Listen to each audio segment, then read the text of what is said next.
Ladies and gentlemen, the next session that we are presenting is a panel discussion. So I will invite our panelists, our moderator as well. But before that, I would like to welcome all of you once again. So now I would like to welcome our panelists on the stage. So everyone, please be energetic and please be ready to have a great and fantastic round of applause to welcome Dr. Naresh Kumar Pathak, Vice President IT and CDIO, Dhampur Bioorganic Limited.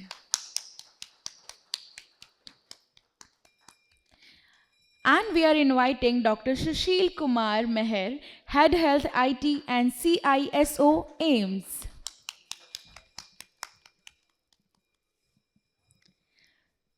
Dr. Shubroto Kumar Panda, CIO, Anand and Anand.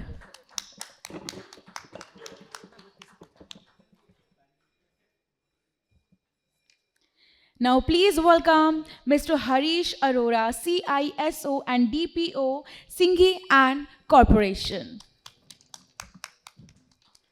And now we are welcoming the moderator. So please welcome Mr. Narupam Srivastav, President Antulmon.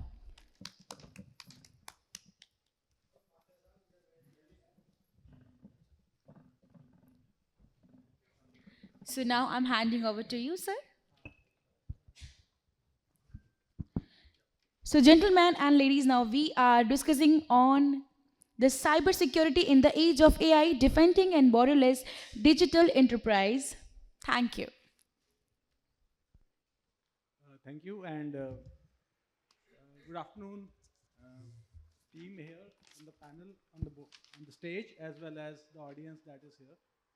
And again, I think this topic, AI in the, I mean, cybersecurity in the age of AI, and which coincides with the India AI Impact Summit, which is happening in Bharat Mandapam. I think this is a very apt time to have this kind of discussion, where the global leaders are converged in India, whether it's from the political space with the prime ministers and presidents of 20 plus countries are in India, or the AI leaders, you call Sam Altman to Dariel Amadei to everybody else, OpenAI, Anthropic, Microsoft, Google, everybody's here. And this is again a very unique time for India, where we who have been earlier considered laggards in the AI race because we did not have our own foundation models, we did not have our own sovereign AI, we are not in the race with OpenAI or DeepSeek of China. So how do we compete? Where do we compete? And how do we say catch up and lead the world in the space of AI? Now coming to this part, the second part of this topic that we have, the cybersecurity. So we are sitting amongst the best CIOs and CISOs that India Incorporate has here. And the panel itself is also very diverse, from where we have people from again the IT and the CISO space to the specialized area like healthcare. We have people from the intellectual property and law firm. We have people from a CF firm, which again has multiple dimensions to it. So we discuss again, and the cybersecurity has multiple impact on each of the businesses that people are running here. So we have multiple in the audience also. A lot of CISOs are sitting here from different businesses. So we will see how it impact. So before, just a quick introduction about myself. I am Nirupam Shirvastav. I am more than 25 plus years of experience leading business transformation, digital, as well as strategy. I was before this with Hero Group, leading the AI initiatives across the group companies, as also with a couple of other verticals with IBM Consulting prior to Hero Group. And now currently I'm working with Intelmon, which is into venture investing into startups, especially in the AI space. So we have a very close perspective on how and what AI can do, and how it could be good or it could be bad, and what impact it has. So I will not talk much about it. We have a very esteemed panel here. I will request the panelists, again from my extreme right, give quick introduction, 1 minute, about what they do, what kind of interface they have with AI and cybersecurity, and then we will talk about some of the key aspects of cybersecurity in the age of AI. So let me start with you. Suresh bhai.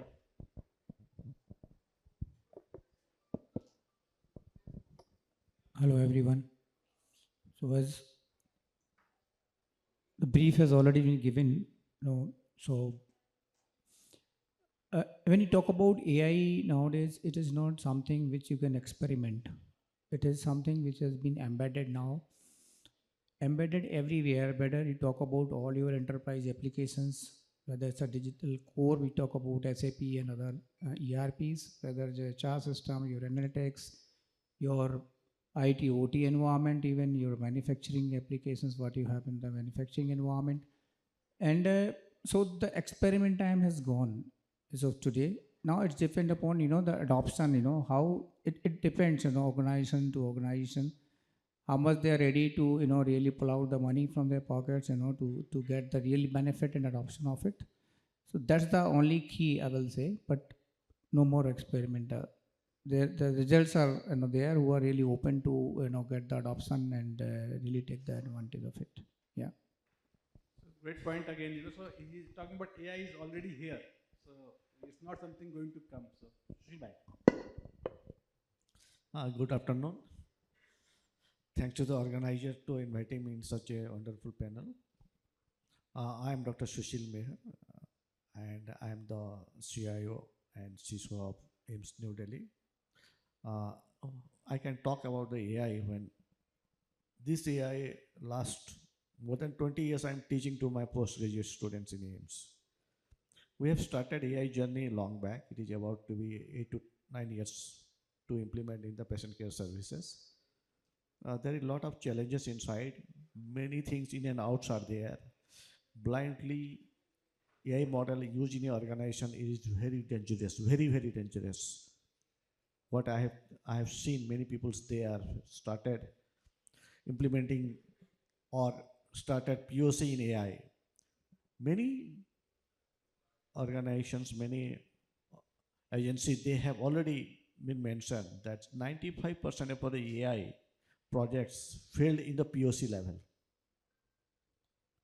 So this claim it is very uh, dangerous for us that whenever you use the AI models, you have to do very carefully, very sensibly. You have to use it because one question is that is your data is ready? These questions you have to ask yourself. If data is ready, then what is the what is the cleanness? What is the completeness of the data? What is the data standardizations? That has to be looked into it very seriously. And another one is that it is very difficult for us biasness of the data. And third one is the when you are doing any AI, it has to be ethically clear. Otherwise, it will be a give a very bad impact to the society. Thank you. Thank you, Sushil bhai. Subrat. Hi, good afternoon, all. Thank you very much for inviting me to this conference. As I work as the CIO for one of the oldest law firm, specializing on intellectual property and more of patent, design, copyright, trademark. And being one of the oldest law firm, I do sit on lot of data. And as everybody is telling that AI is something, we have been experimenting with AI for a long period of time. And it helps us, but with lots of guardrails, it works positively. But I believe in one concept or one thing is that how mature are we to consume it rather than deployment or in a hurry to deploy as it has become a mandate from the board or senior people or the company that we need to have some kind of AI application. Rather, I believe in the concept that are we mature enough to embrace AI, and do we have the knowledge to consume it and in the proper way? This much I have to tell. Great point. Good afternoon, everyone. Namaste. Myself Harish Arora, and I'm working as a Chief Information Security Officer and Data Protection Officer with Singhi and Company, and globally known firm that is Moore International. So we are here to talk about AI. So just wanted to share, AI is already here. We cannot run away from AI now. Now the question arises where we are using AI in an ethical manner or not. This is the question. Since AI is two-sided sword, if we use it in an ethical manner, it can help us in a big way. And other side of it, if we aren't using it in a best of the manner or ethical way, it can hurt. So AI, the use of AI, the output of AI is entirely depends upon the data. How our data at the back end or the LLM is trained, and accordingly will be getting the output.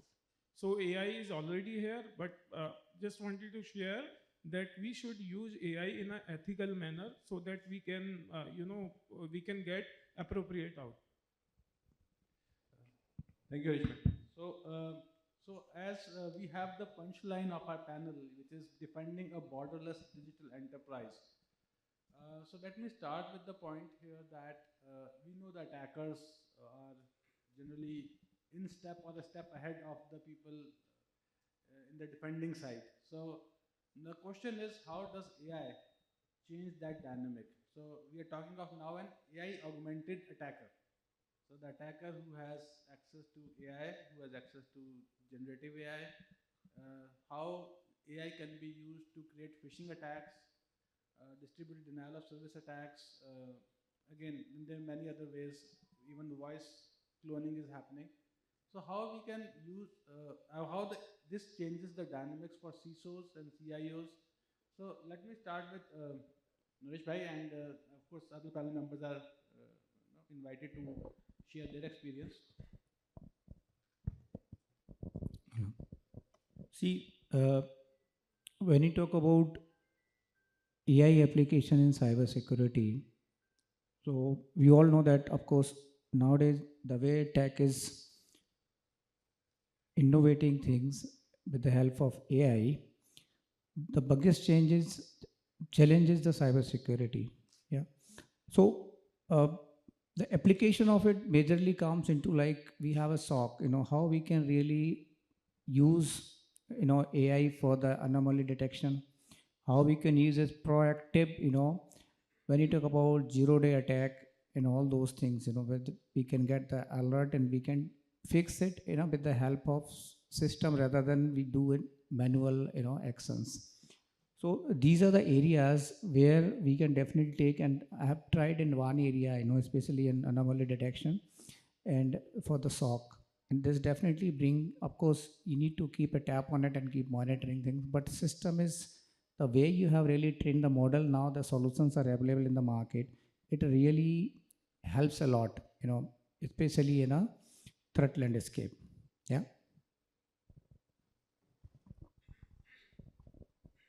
Anybody else wants to add on to what Naresh Bhai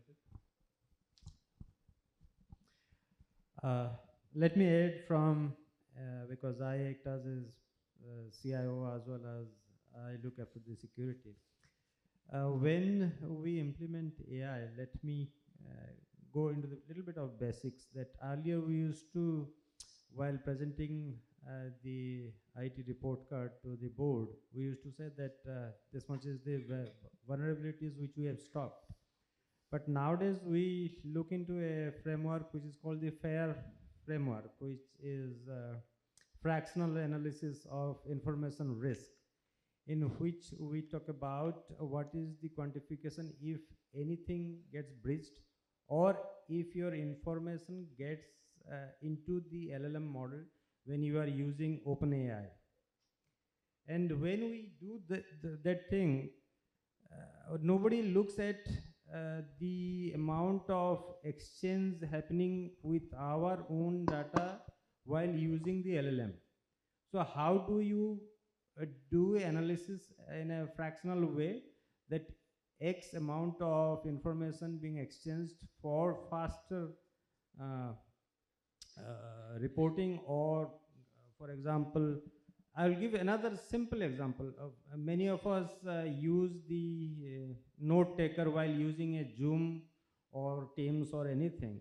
But nobody considers that while we are using Zoom to discuss a lot of important facts or with our clients, that taker is giving us the minutes of the meeting, but where is it getting stored? So this is something which one has to be looking into from the security standpoint. Usually the business departments, they do the meeting, but sometimes for their own ease, they switch it on. But they forget that a lot of confidential things which are talked while in that meeting is getting stored in a third party application. Who has got access? How do you control it? So these are some things which one has to look into besides making the IT always on. Great point. And again, I will extend this to the healthcare field, Sushil Bhai. So, how does the protect the data of the patients for data privacy purpose versus using the data in AI for clinical outcomes? How do you balance the data privacy and innovation in healthcare? Many events I have already told that healthcare is a different kind of domain. It is totally different. You can't compare with any other domains. See, very simple things I'm talking about it. If you are going to a hospital, one patient is going to a hospital, and he has seen that there is a online or on the registration desk, the computer is there, they are doing the registrations. Means digital registration is going on. If the patient wants that I don't want to do the digital registrations, can hospital allow him to give the treatment on manual basis? Yes or no? This is the question. Means patient has the rights, he want to be digital or not to be digital. This is the questions. As per law, patient cannot, hospital cannot deny it. He has to do the treatment without digital registrations. This is the difference. Where we are, AI has gone far away. Right now we are agentic AI. And right now you are talking about that my data is supposed to be the manual. This is one thing. Second part is that healthcare is a state subject. Each state has their own law, they have to follow it. It means that your data is not throughout the standardized, not the digital. If digital, half of the information is digital. In that cases, when you use AI, it will not perform properly. Second part is that when you are talking about the autonomous attack through AI empowered bad actors, the major challenge right now it is coming up is that how your model is safe and how your data is safe. Earlier, when the attacks, they do the attack, what they do it? They take your data and they encrypt your data. And another thing is that they stole your credential. Two things. Right now, it is above that. That is another thing that's come up. Model poisoning and data poisonings. It is large scale, it is happening. They're doing such a way that your model will not perform and it will give a output which is unpredictable. And we are a human being. Our cognitive system as such, when the model is performing well, you will believe on it. That is the problem. That's why the amendment law has come up that any model you will use it, you have to declare yourself that this model has, in which model this document is generated, what time, which date, and simultaneously your digital signature is required. So these changes you see, when technologies come up, you have to adopt the technology very carefully because bad actors are always around you. They can put you in trouble. Yeah. Thank you. Thank you. So, coming to Dr. Subrata, and you are from a law firm, so I want to now shift to legal services and client confidentiality in AI data world. So how do you see that evolving? Earlier, uh, we used to do a lot of research online also, but now, post 10th of February and the new amendment which has come in, we have to put a disclaimer that if we have used AI for generating a report or uh, putting in any kind of display for explaining a patent or something, we need to clearly mention it that AI has been used for the output and what are the implications and all those things. One is clear uh, clarification that AI has been used. Second, the AI model, as Dr. Mayer has clearly mentioned, that which model is being used and whether the firm has really gone in depth, checked it, the trained data from which the model was trained, everything should be clearly mentioned first. Second, the stakeholders who are there with whom they are working on, it should also be clearly clarified. Third is the what is that called? The royalty. Yeah, if you are modeling or the synthetic generated information which is being created or which is being used should clearly mention that there should, if it has been used from a data set where X is the owner, then the royalty should be paid to him. Third is that if any information which is synthetically generated and if somebody has got objection to it, should be removed within 3 hours. Earlier it was 48 hours, now it has come down to 3 hours. Third is that how do we protect the online for the students in a school, that is that has also been explained there. So these are the small facts, three sections which has been inserted into the IT amendment 2021. Thank you. So, coming to Harish Bhai.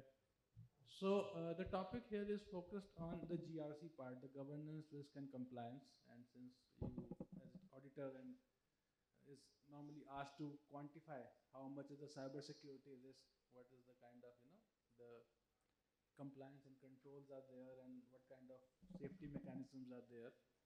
How do you see AI impacting the baseline of such risks, and how do you again see from the board's perspective, how do they see this? So again, your perspective as a auditor and a finance person, and also how do you see the board changing their stance on this?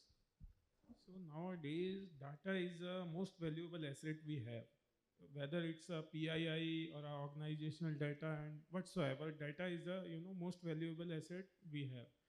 So data privacy or data protection is not a IT function anymore. Rather, it has become the board level accountability also, because the any lapse or breach in data or any sort of leakage or the reputational loss, monetary loss, and everything board is taking into the consideration. So our approach is we should adopt the data privacy model by design, not by audit, right? Right from the very beginning, pre-engagement period of any discussion, and before onboarding any partner to your supply chain or being a partner of your technology or whatsoever, you should adopt very upfront approach of data by design, data privacy by design, not by audit. Secondly, it should be segregated amongst the sectors. Like if you talk about BFSI or a healthcare or any of the government PSUs, so data sensitivity should be like, should be aligned with the compliances and should be run in the same way. Moving on next, how AI is impacting. So nowadays the perimeter has been broken. we aren't protecting a building anymore. We aren't protecting a network anymore. Rather, we are protecting entire digital ecosystem. So landscape is very big. So we have to be very vigilant. Nowadays the AI SOC is coming in, where we can easily manage the bigger problem the traditional SOC has, like alert fatigue. Up to some extent we are we are able to manage alert fatigue. We are able to manage that false positive. Now we can manage or even decrease the false positive rate. We can correlate the threat modeling with our endpoint or centralized visibility solution, and we can work on consolidated data and using some observability platform we have. So yes, AI is helping us, but again, I want to say we must use AI in a very ethical manner. And one most important thing is, CIA trade, that confidentiality of data, integrity of the data, and the availability of the system should not break. Yeah. Thank you. So I think we have given a quick context. I have one more, you can say, topic or a theme which we can go. But before that, let me go to the audience first.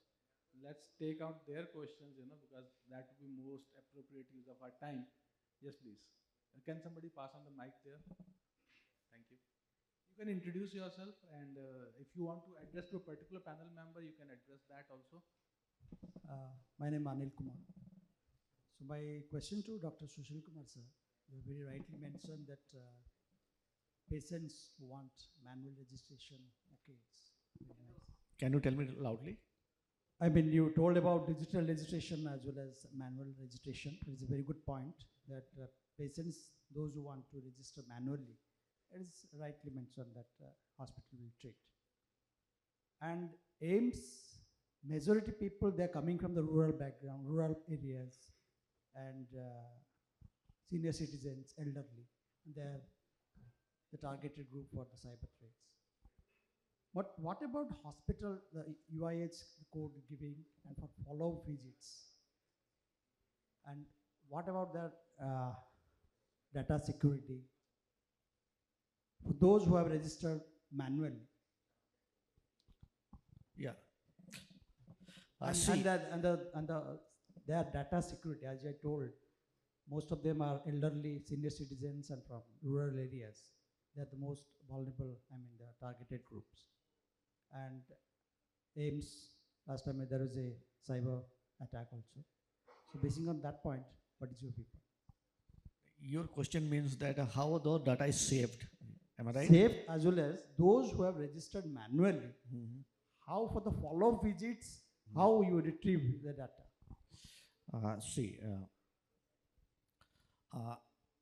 We are computerized since 2008. All the data from 2008 to till date, it is in our system. Those who have done the test, they can access ORS systems online anytime, anywhere. You can access it.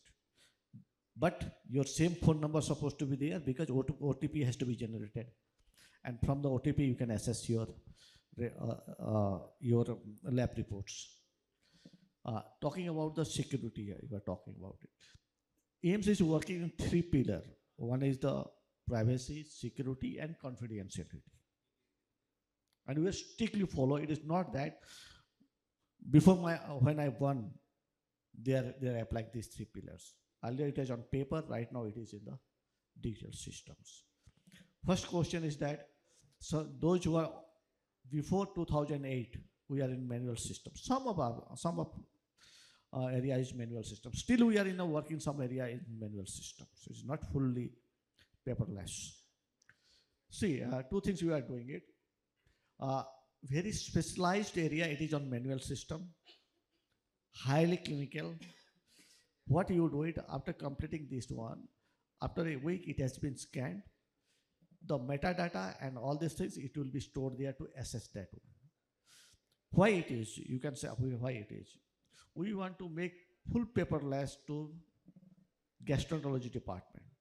We have developed 7 modules. When new patient is coming, it is required 40 minutes to enter the new patient to the system, which was not feasible.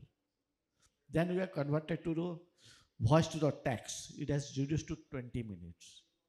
Still, it is not possible to do it. So, what we are doing it, we are putting a lot of loads to patient that let them do themselves.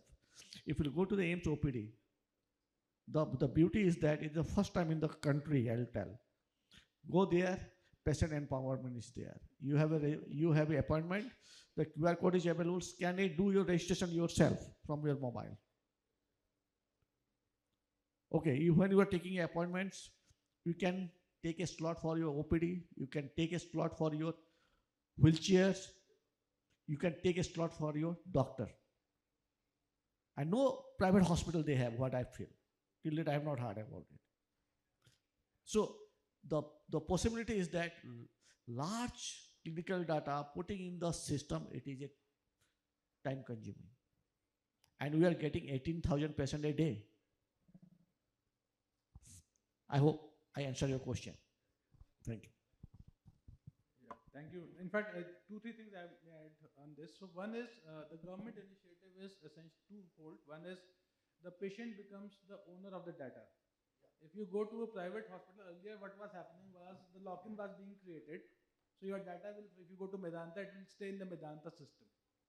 It will, you cannot take the data to somebody else. Now with the UHID and the data part is there that if you are the owner, you can put it on your DigiLocker and you can take anywhere else. The problem is that the private player were not coming forward to part of the Aishwan Bharat digital missions.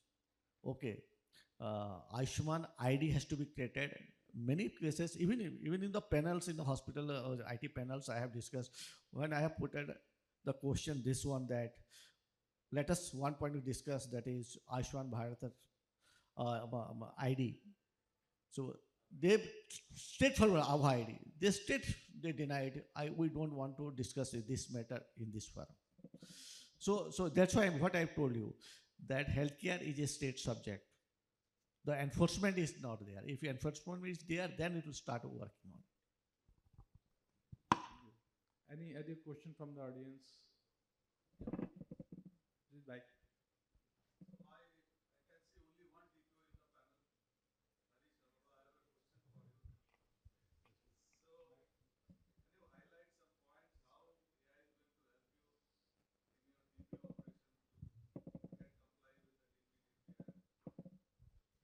So,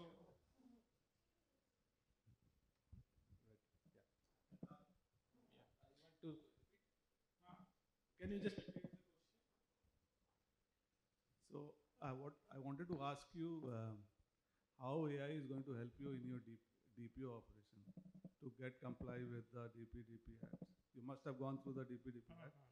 Where all AI is going to help in the entire operation or the continuous So AI can help an organization or a IT function in classification of the data first.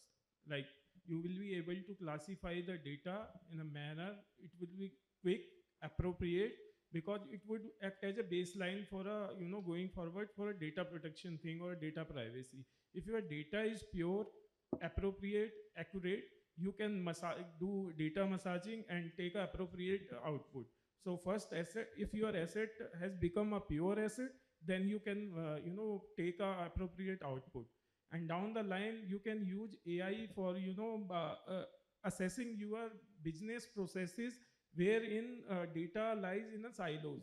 You can consolidate the appropriate data. You can you can collect the data in a secure manner, and you can define a path for data flow from one system to another system to have a single repository from where you can pick up the data and apply your data controls. Yeah. anybody else wants to add on, because I think I'll just add up to what Harish said, is that there are various tools which have come up, and they have implemented that thing. the biggest problem is not about classifying, it is about how do you store it so that it is relevant to another most important factor, which is the consent management. The moment somebody tells that my data should be forgotten, how do you delete it not only from the active storage but from the backup also? That's the most important fact. Now when you classify data as per the classifications, PII, PII++ and all those things, it becomes easier when you know more about your data and its flow. There are various tools which have come up, and recently also I had been to one of the conference and is a DLP, and they said that they have introduced it how to classify. The biggest challenge for older organization was that nobody was ready to classify the data because of time paucity or something. And hence with this advancement of these AI tools, it becomes easier when you tell that this much data is this old. It has hardly been used, so you can salve off the older data. For example, a organization like us, we have got data for last 50 years old also. When I used this AI to classify as well as the retention period also, I was given a mandate that you can delete the data which are more than 30 years old. Hence, I could regain a huge amount of storage space. So AI really helps in the right sense, but there has to be some kind of guardrails. I'll tell you one example.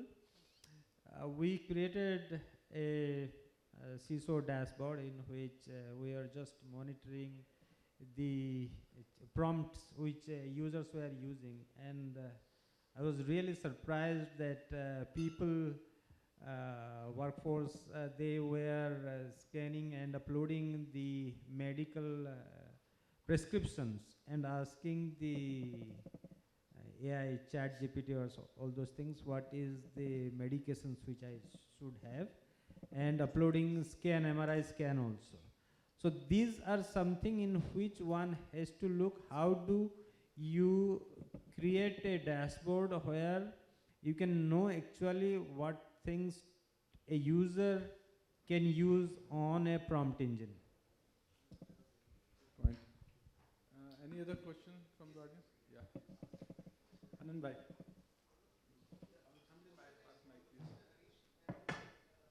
Just 1 minute. We are not able to hear you.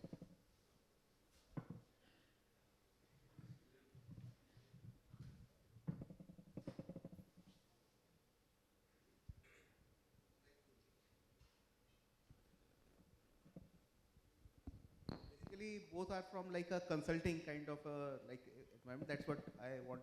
My question is around like, apart from like tools available like ChatGPT and like Gemini, what are the other tools, initiatives you have taken up in which domains? The last part was again?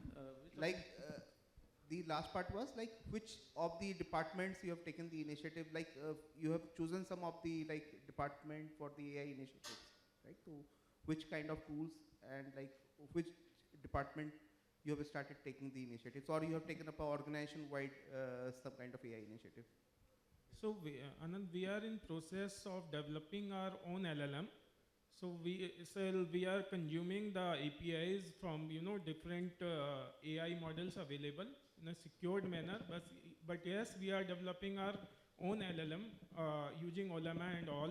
So we are in very early stage of developing the same, wherein we have intention of uploading our particular case study to train that LLM so that our auditors can get an appropriate output very quickly, which can be used to enhance their productivity.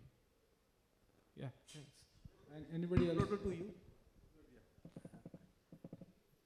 I'll tell one simple example. We are into legal services, and the LLM which have been trained on mostly US data set, and we are consuming it.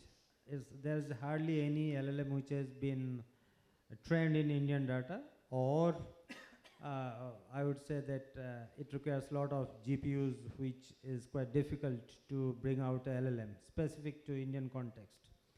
And since we are into legal services, we are extremely slow in adopting the AI applications widely available. The reason is that if I am trying to use AI application, the opponent defense counsel or the plaintiff counsel might use the same LLM. So it's if it gives me one suggestion, the same suggestion would flow to the other party. Hence, we have been extremely or nil with respect to utilizing any AI. But yes, we do utilize for research work when we have to pull out relevant sections as explained or as what is it called in various jurisdictions the cases have been passed. So we do lot of take the help of AI tools to do a research, but with respect to client counseling or all those services consulting, we do not use. And we started by downloading all the judgments from across the high courts. Then we tried modeling it as per our requirement along with our data. So our was a completely closed trained environment where we did not take an input from the normal input sources or the internet. It was a closed model where we experimented it with the suits which we filed in various high courts, and the judgment on that same prosecution effect. So this is what I have to do.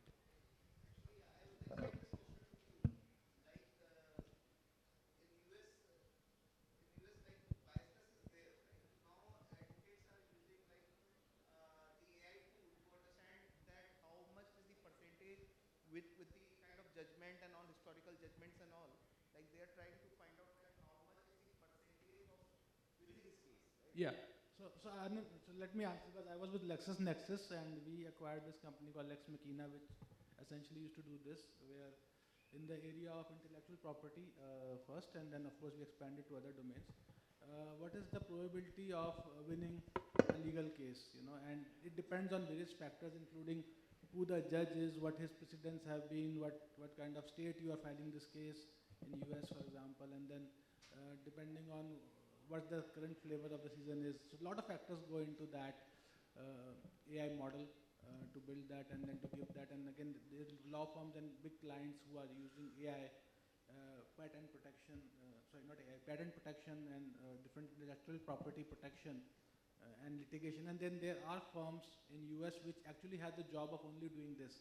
So they will buy a lot of intellectual property and patents, and then they will sue big companies and take a lot of money. So all these people again use this kind of tools, and these are available. And I'm talking of this again slightly old times. Actually, we were in when I was in 2016 odd frame, we had all this stuff, and now of course it has improved with Gen AI coming in. So this is available, and this again lot of even the previous question you asked, you know, this lot of traditional AI, not necessarily Gen AI, but a lot of traditional AI is actually very useful in pattern recognition, in identifying what kind of in classification. We talked of data classification, but also in terms of predicting the classification of whether you will be successful and what percentage of successful your rate would be. So a lot of it depends on the data that you have actually. And that has been a bit of a constraint, I think, in the Indian side, because Indian legal digitization happened really late, with the judgments and other things coming now for last 4 or 5 years publicly available. Otherwise, it was very closed publishing groups like LexisNexis, Universal, All India AIR, All India Reporter. So there has been limitation on the data side in India, and now with data getting digitized, this is going to come in. So a lot of potential is there. But again, coming back to the main question now, so on the technical side, how do you see AI helping you defend in terms of cybersecurity your enterprise from these attacks? So do you see what role AI can play in defense? So any examples you want to share? Any technical side. From the tech side, uh, I would say that it helps quite a lot in the sense that it augments the points where usually we try to overlook when agentic AI is used to pull the various logs and then analyze it with a standardized template, whereby, because every business has its own risk appetite. So it's not that for a business like us, the risk appetite might be less, and for somebody it might be much more. So depending on the business risk appetite, it augments us from the CISO side. How do we protect our user interface, especially related to access management? Because everything revolves around a user, an identity. So how much do you look into it? And I don't know, I have been using the credential auditor also, basic things which we sometimes overlook, and that helps to map how a user is interacting with various things, and how external factors are looking into the user behavior. It's not from the internal side, but as well as from the external side. If somebody is a well-known figure and there are various threat actors who are monitoring that person, like somebody was monitoring Elon Musk's flight through the flight radar. So there are various threat actors who are monitoring the various personalities also. So it helps quite a lot that how do you get the input from various sources. The more information you have got and the clarity you have got, what all things I should filter out and what are the most important factors. When you train a model, then it becomes quite easy because it understands. It does not have a bias. Unlike a human being, at times your security personnel might have got some bias or something, but the robotic agent does not have that kind of bias. So I would say that it helps quite a lot, and of the late using various agents, I've been able to sleep, and I've got a smart security personnel under my team who really takes the benefit of using various models.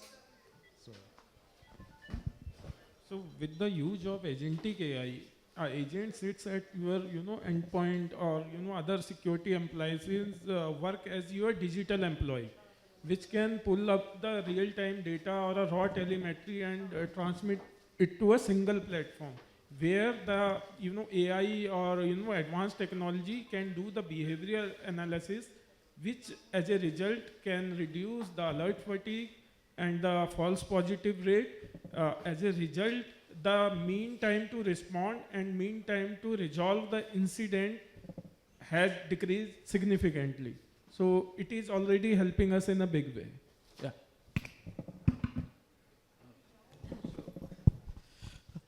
See, generally in AMC we have already tried that why the red team will be transferred to agent AI. Because in the red team always been biased, you can say. Sometimes they do not have the work, they do not do their job, but agent AI definitely they do it. Third thing is that, see, we have planned that regular assessment. Every 1 month we have to assess our whole IT infrastructure setup. And the assessment also automatically it will be done by this kind of agent AI. And he rightly said, when you will do the things, it will on biased manner it will do it. You might have seen, you are doing auditing. Majority of the audit work is the biased. So you will get a real things if you use this type of technology and very faster. And definitely, one thing AI can do it, behavioral analysis. behavior analysis by human being, it is very difficult. You have a SOC, you have a ADR, you have a XDR, you have your firewalls, all data is coming, and that behaviors, how to judge it, and in a very fast manner, only the AI can do it. Thank you. See, as everybody is added, so one of the most important thing, unlike any other initiatives, even for AI, for cybersecurity taking, there also you need to have, this is ROI driven. First of all, that's a demand. Without that, you cannot get that any kind of investment. Because whatever new initiative you're taking, there's an investment to it. Nothing is free. Second is, when you are deciding whether it's a native tool to that particular product, related to the cybersecurity, it's good if you use that one where they have inbuilt, AI into it, as there are platforms now which are independent, but they are mainly meant for the cybersecurity, purpose.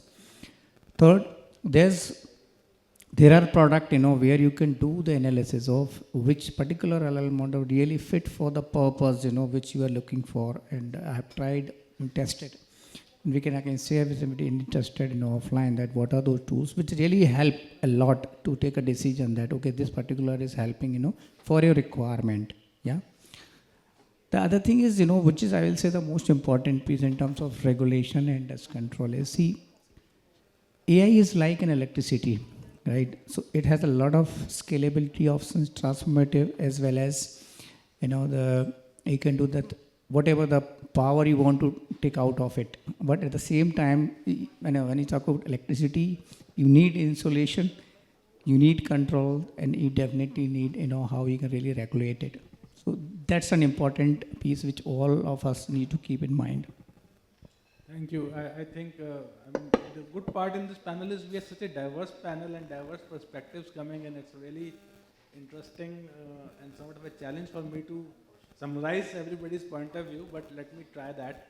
So I think one of the big things in future we will see, and not far away future, but very near future, we will have an army of agentic AI bots fighting, both on the attack side and the defense side.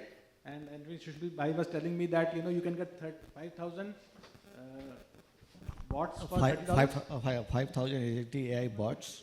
You can hear it on $30 for 24 hours in US.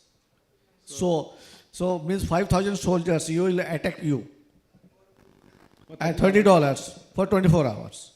This kind of thing, service has come up. So have fun. I mean, I think, our security budget needs to increase significantly. And maybe the cost will go down, but overall budget might increase per attack and per defense. So I think this is going to be a very, learning experience for all of us, fast learning experience where we will need to learn the agentic AI and agents very fast to defend our systems and enterprise. And with this, I think, I invite the moderator to for the closing of this panel, because I think we had very good perspectives on what the risks are from a governance compliance perspective, what the specialized domains like healthcare data bring to us, both from a positive side, and how the business is seeing it. ROI, again, remains very important for the business to have this, and what are the legal implications for all these regulations that are coming in the Indian IT Act, DPDP Act, which impact the CISOs and CIOs.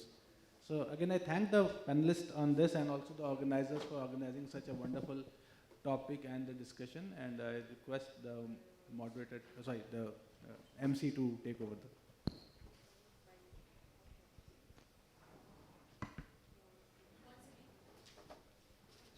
Once again, thank you very much for the valuable time. All right, now I would like to request our moderator, Mr. Niruvam Srivastava, sir, please put a step ahead to felicitate our respected panelists here. Now I would like to welcome Dr. Naresh Kumar Pathak. Kindly please put a step ahead, sir. All right, every moment of felicitation need appreciation. So I request everybody, please bless this moment with your great rounds. Thank you very much. Please, I request Dr. Sushil Kumar Meher. Kindly please come ahead. All right, can we please have a great round of applause, everybody? I request Dr. Subroto Kumar Panda. Sir, please come ahead. Thank you so much for your valuable round of applause, everybody.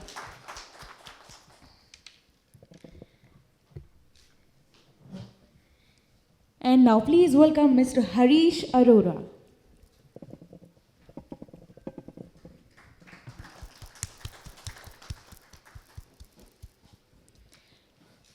Now I would like to insist Ms. Taposhi Bose, a sparkling personality, is joining us on the stage.